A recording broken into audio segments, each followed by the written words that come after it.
You just saw the notification, meeting canceled. That feeling that just washed over you was not happiness, it was relief. A wave of pure, honest relief, stronger than any actual accomplishment you felt this week. That feeling is not a sign that you are lazy or uncommitted. It is a confession. Your own subconscious is telling you a hard truth that your professional self is trained to ignore. That meeting was an attack on your time, and you just survived it. You have been conditioned to accept a lie. The lie is that your presence proves your value. That being a team player means accepting every single invitation that lands on your calendar. That you must sit silently in a room, physical or virtual, while your real work piles up. The work that requires focus. The work that creates actual results.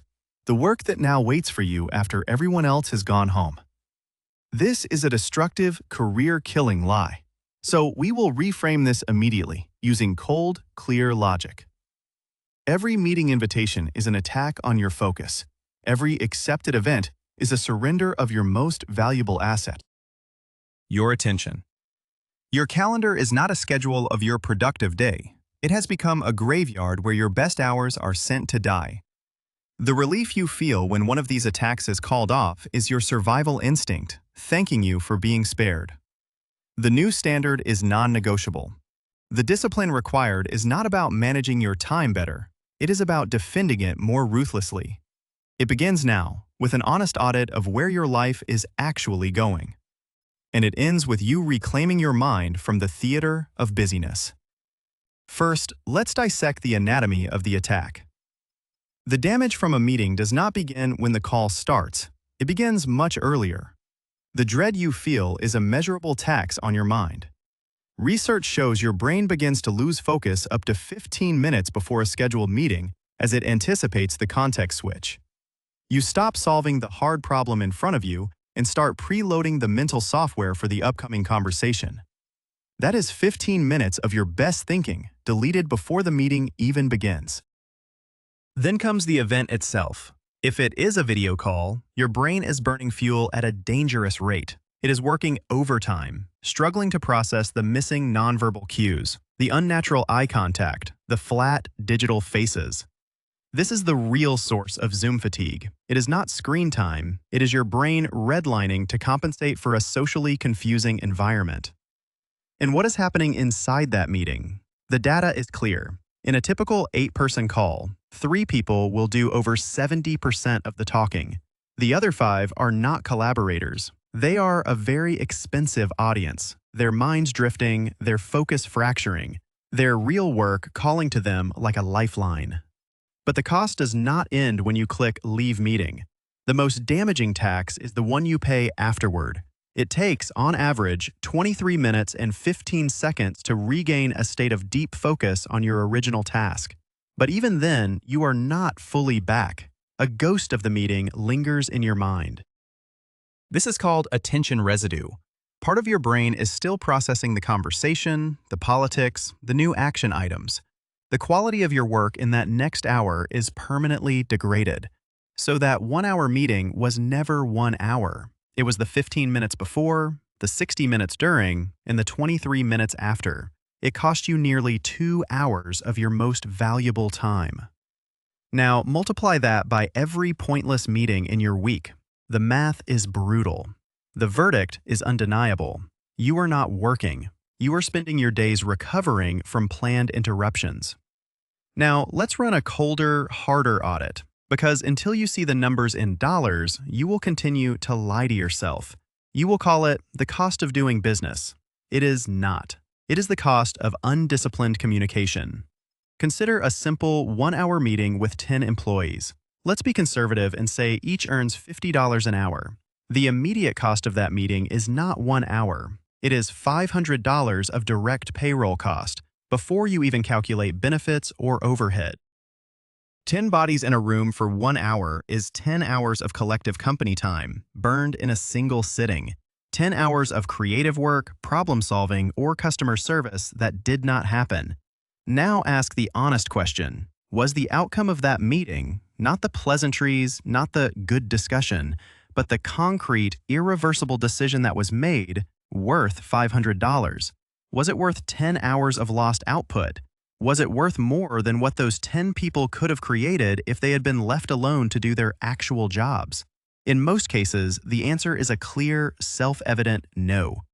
The meeting was scheduled for an hour because the calendar software defaults to 60-minute blocks. This is a design flaw in our tools that creates a profound flaw in our thinking. Because of a principle known as Parkinson's law, work expands to fill the time it is given. A problem that could be solved in a 20-minute focused conversation will metastasize to fill the entire hour scheduled for it. The discussion will drift. People will repeat themselves. New, irrelevant topics will appear. The meeting ends not when the problem is solved, but when the calendar alert for the next meeting appears. You are not managing your time. You are a victim of default settings. This is why you must reframe meetings as a form of corporate debt. When you click Accept, you are not agreeing to a conversation. You are taking out a high-interest loan against your future focus. The interest is paid with after-hours work, with weekend catch-up sessions, and with the slow, creeping burnout that comes from a schedule you no longer control. Your attendance is not proof of your impact. In fact, the more pointless meetings you attend, the less impact you are actually having. You have become a professional attendee, a warm body in a chair, a participant in the performance of productivity, while actual productivity dies on the vine. This brings us to the core of the self-deception, the theater of busyness. You attend because you believe it makes you look like a team player. You sit silently, camera on, nodding at the appropriate times, because you believe your presence signals commitment. This is a fallacy. Once a meeting grows beyond 7 people, a psychological phenomenon called social loafing kicks in. Individuals feel less personal responsibility to contribute and become passive spectators. You are not there to collaborate. You are there as social proof that a meeting occurred. You are part of the scenery, not part of the solution. High-performance organizations know this. They are ruthless about distinguishing between work and the performance of work. They treat real-time meetings as the last resort, the most expensive and disruptive tool they have. Their default is asynchronous communication, written documents, detailed memos, shared project boards. A meeting is used only when a high-stakes, complex decision must be made immediately and requires live, contentious debate. A meeting to simply share an update or keep everyone in the loop is seen for what it is, a failure of clear, written communication. It is a sign of lazy thinking. Jeff Bezos famously banned PowerPoint at Amazon. Instead, high-stakes meetings begin with everyone in the room silently reading a detailed 6-page narrative memo. This forces the organizer to achieve true clarity of thought before they dare to request an hour of their team's time. It ensures everyone in the room is operating from the same high-resolution set of facts. It respects the attendees by giving them the undiluted information first, rather than forcing them to extract it from a rambling, slide-based monologue. This is the standard of a culture that is serious about results, not rituals. So here's your first practical training move. It is a ruthless self-audit of your recent past. Open your calendar. Look at the last 2 weeks. Go through it meeting by meeting. For every single event, you will ask 3 brutal questions. First, was this a decision meeting or an information meeting? Did you gather to make a specific binding choice, or did you gather so one person could talk while many people listened? If it was an information meeting, it failed the audit. It should have been an email or a document. See how many hours were stolen from you for a monologue that you could have read in 10 minutes. Second, what was the objective output of this meeting? Not a good conversation, not alignment. A concrete thing that now exists in the world. A documented decision. A list of specific, named and claimed action items with hard deadlines. A tangible change in the project plan. If you cannot name the specific physical output, the meeting was a performance. It was a productivity mirage. Third, for every recurring meeting on your calendar, you will conduct an experiment. Ask yourself, if I declined this meeting next week, what is the worst that would realistically happen? Would a critical project halt? Would a client be lost? Or would absolutely nothing happen? Be brutally honest. For many of these rituals, your absence would not even be noticed. This is your permission to test that hypothesis. Decline one recurring meeting. See what breaks. If the answer is nothing, you have just permanently reclaimed 52 hours of your life for the next year. It is time for a stricter, cleaner standard of execution. Your default position is no longer yes. Your default is no. Every meeting invitation must now earn its place on your calendar. This is not a set of polite suggestions. This is your new personal protocol for defending your focus. 1. The agenda mandate. You will not accept any meeting that does not have a clear, written agenda attached to the invitation. That agenda must contain the single most important component, the specific decision to be made, or the primary question to be answered. If the organizer cannot state it plainly in one sentence, they have not done the thinking required to justify taking your time. Your response is polite but firm.